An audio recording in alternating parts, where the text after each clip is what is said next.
আল্লাহু তাআলা বলেন, তোমরা ব্যভিচারের নিকটেও যেও না, নিশ্চয়ই এটা অশ্লীল কাজ এবং খুবই নিকৃষ্ট পথ। সূরা ইসরা ৩২ নং আয়াত। চোখ নামানোর হুকুম।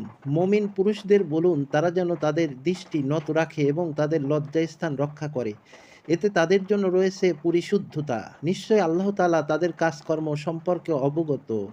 সূরা নূর ৩০ নং আয়াত।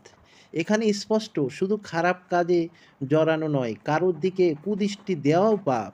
হাদিসের শিক্ষা।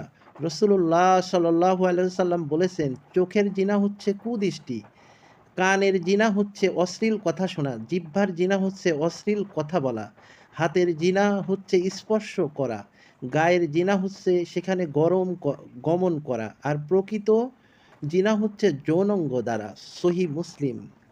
শুধু শারীরিক সম্পর্ক নয়, দৃষ্টি, কথা শোনা, চলাফেরাতেও জিনা হতে পারে।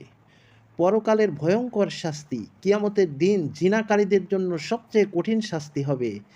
হাদিস ইবনে মাজাহ। মৃত্যুর পর যখন আল্লাহর সামনে দাঁড়াতে হবে, তখন এই চোখ, কান, জিহ্বা সব কিছু সাক্ষী দেবে আমাদের বিরুদ্ধে।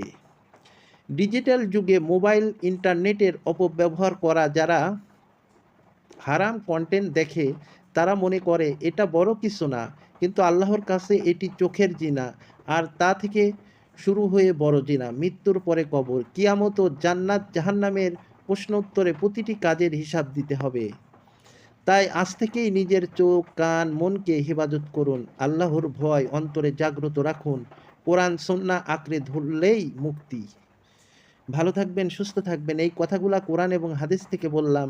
এই ভিডিওটি শেয়ার করবেন। আপনার একটি শেয়ারের মাধ্যমে অনেক মানুষ ভালো পথে ফিরে আসতে পারে।